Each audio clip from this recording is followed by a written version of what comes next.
There is a division of labour in society between economic and political power. While capitalists hold economic and financial power through corporations, shares and financial institutions, the exercise of political power is through the state. Each day, in thousands of ways, the state interacts with business, financial and commercial interests. The precise nature of its role changes through history, from the laissez-faire of the early 19th century to promoting imperialism, to regulation and the welfare state after 1945. And today, a seeming return to a 21st century version of laissez-faire, also known as neoliberalism. In the last session, we discussed the three major theoretical frameworks for studying the state and what it does. In my view, the Marxist approach is the most fruitful for understanding how the state is structured and functions within capitalist society.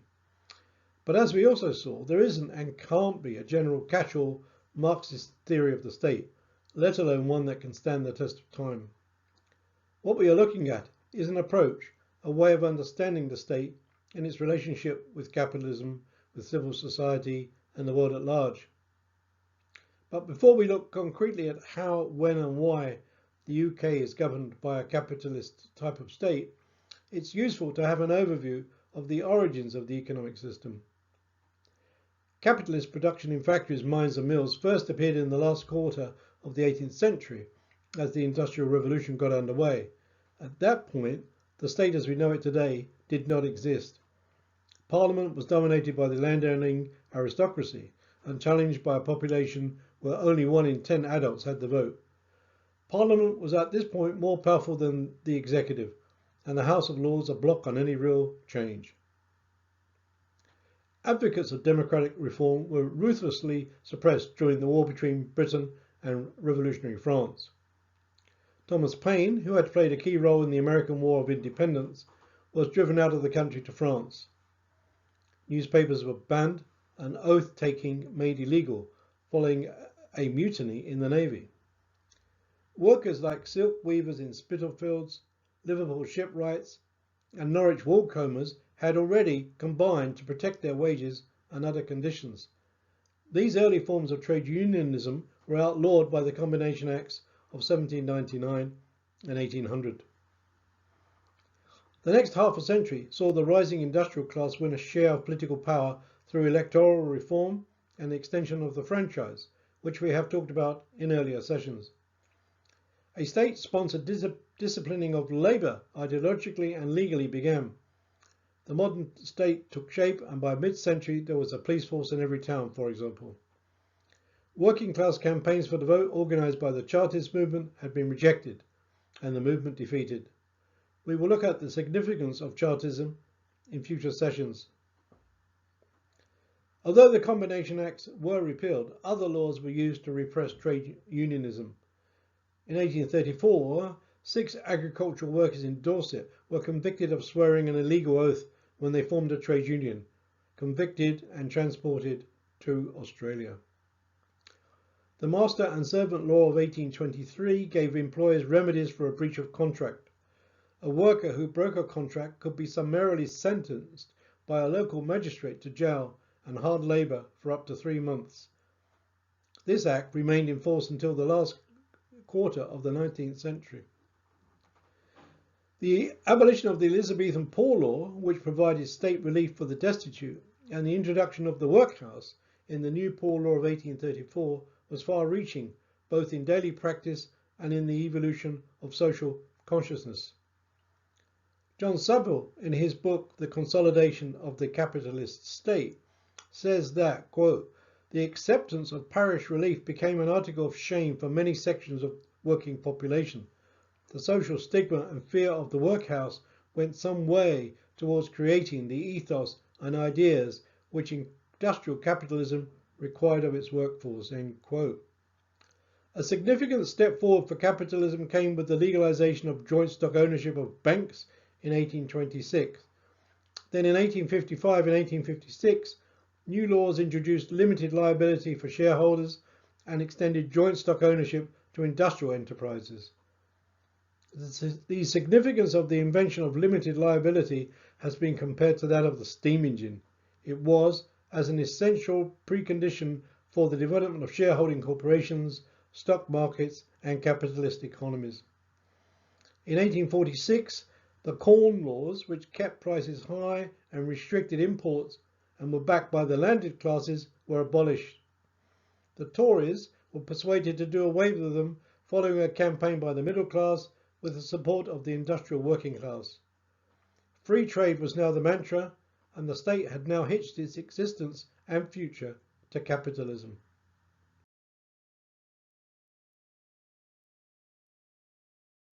Which leads us on to consider when, how and why the UK's state is capitalist. A good place to start is the fact that economic and political activities are separated in an institutional sense. It's a kind of division of labour, the phrase first coined by Adam Smith, the 18th century philosopher and founder of economics as a social science. As we have already seen, the 19th century state created the legal, monetary and social framework for the development of a market economy. The scope of that early relationship developed apace. The new industrialists required workers who could read and write, but they were in no position to provide schools or teachers. Schools for poor children were financed from the 1830s, and from 1876 all parents were legally obliged to send their children to school. Similarly, it fell to the state to provide minimum health standards.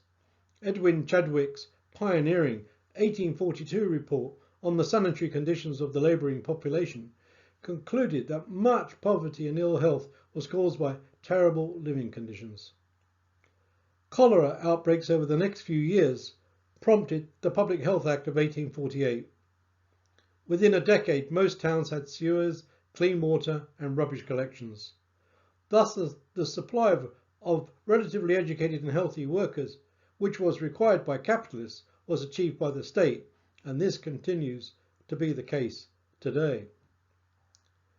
Other functions that capitalists cannot and do not want to perform are also undertaken by the state. For example, the building of transport and energy infrastructure are state projects, even if today they are privately financed. New communications networks require state approval and licensing.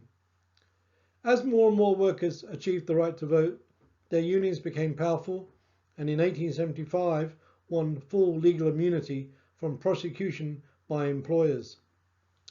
The same year saw new public health legislation and councils given slum clearance powers. You might be surprised to learn that this happened under a Tory government led by Benjamin Disraeli.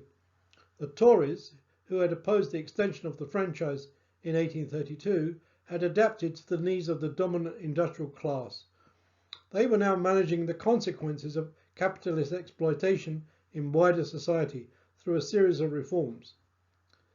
So by the last quarter of the 19th century, the state itself was in effect a form of class compromise, trying to overcome the contradictions of capitalism itself. In different forms, this role for the UK capitalist state has continued to the present day. In the post-1945 period, major reforms were achieved in the shape of the health service, social housing, and social security benefits. However, this social and class compromise, underpinned by representative democracy, is under tremendous stress and strain, as we shall see in future sessions. The other points on this slide are self-explanatory. In the 19th century, the state defended not just the space within Britain, but also colonial markets established by force and protected by the armed forces. When corporate rule in India got out of hand, the state nationalised the East India Company and in 1858 made it part of the British Empire. In contemporary times, enforceable trade agreements that cover goods arriving and leaving the UK's territory are negotiated and implemented by the state.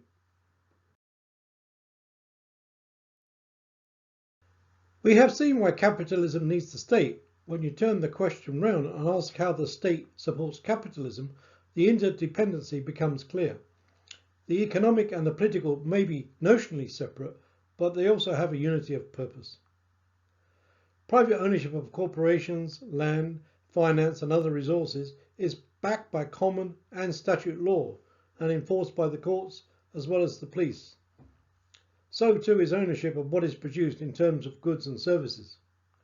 A worker is free to labour for an agreed wage, but has no claim on what is produced or on any profits that may result from her work. We have already seen how education and health systems provided by the state ensure a plentiful supply of workers for the labour market. Today, an obligation to be in employment or looking for work is reinforced by a sanctions-driven benefit system. Market failures are a regular occurrence for capitalism. The state will step in and take action on behalf of the system as a whole. This in turn can lead to a major political crisis, as it did in 1931, when the Wall Street crash led to global contagion. A minority Labour government collapsed and a section formed a national government with the Tories. After a snap election, public sector wages and unemployment pay were cut and trade tariffs introduced. The economy only began to recover when preparations began for World War II. During the 2008 financial crash, the state bailed out and nationalised some banks while others were allowed to go to the wall. A decade and more of austerity imposed to pay back the debt included the running down of essential local services, education, and the National Health Service. During the COVID pandemic, the state bailed out whole sections of industry by paying their workers and through other measures. Managing consumer demand through fiscal and monetary devices such as taxation is now not as significant as it was before the onset of corporate-driven globalization. We will look at the role of the capitalist state in the neoliberal period in the next session. Interest rates are set by the state-owned Bank of England, which also organised the supply of credit known as quantitative easing during and after the 2008 crisis.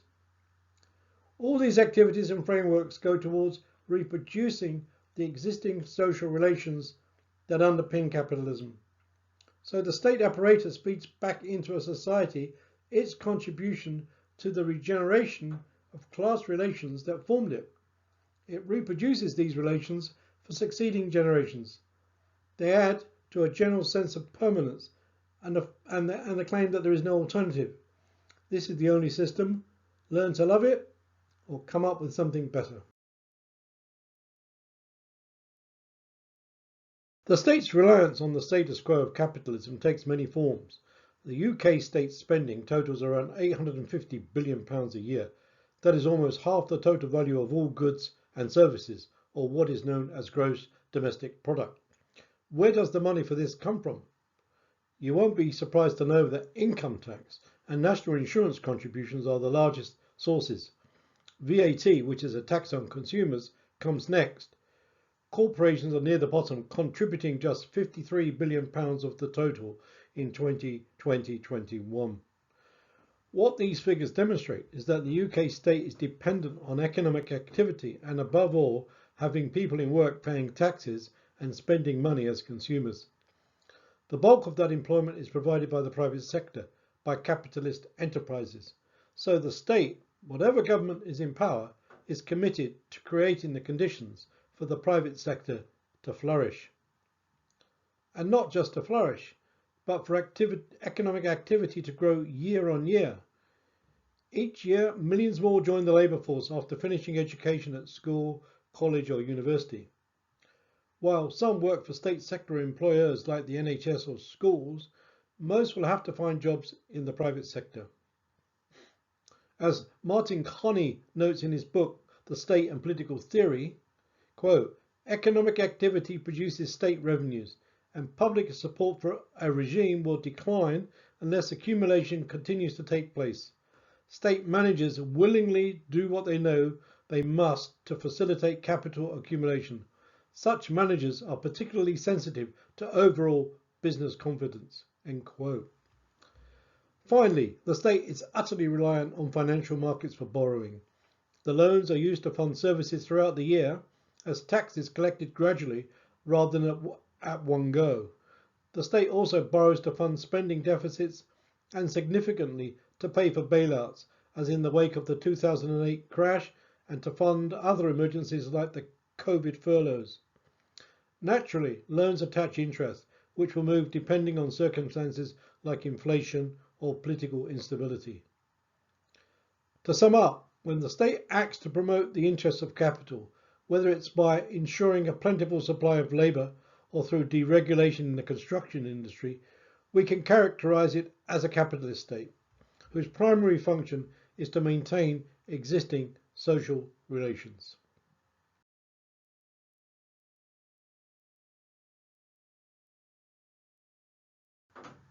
The UK state is not some all-powerful monolithic body that works harmoniously with capitalism to keep us under its thumb.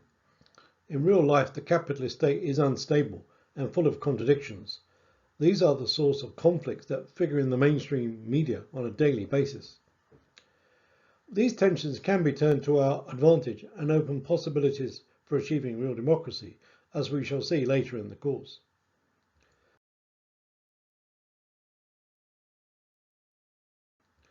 An obvious contradiction is that the state cannot serve all capitalist interests at the same time. Depending on political and other considerations, the state may favour one or more sectors over others. This was the case when successive governments deregulated the financial sector in the period running up to the crash of 2008. In 2021, smaller energy providers were allowed to go to the wall as the wholesale price of gas soared. On occasions, political considerations take precedence over the economy. Such was the case with Brexit. The high risk involved in withdrawing from the European Union with its tariff-free single market led to widespread opposition from global corporations as well as British firms. For the last 5 years, business and government have been at odds. Brexit was very divisive, said the Confederation of British Industry Director General Tony Danker. With its dependence on economic growth, a state which claims to rule in the common interest cannot, in practice, do so. This is really important, for example, in relation to climate change. If economic growth is both a state as well as a business imperative, what are the chances for success in tackling CO2 emissions? Not very good, as we saw at the COP26 in Glasgow. A problem, this time mainly for capitalism itself, is that control of the state by their political supporters is not always guaranteed. Although the Tories seem to have been in for a lifetime, there are occasionally governments that are more hostile to business interests.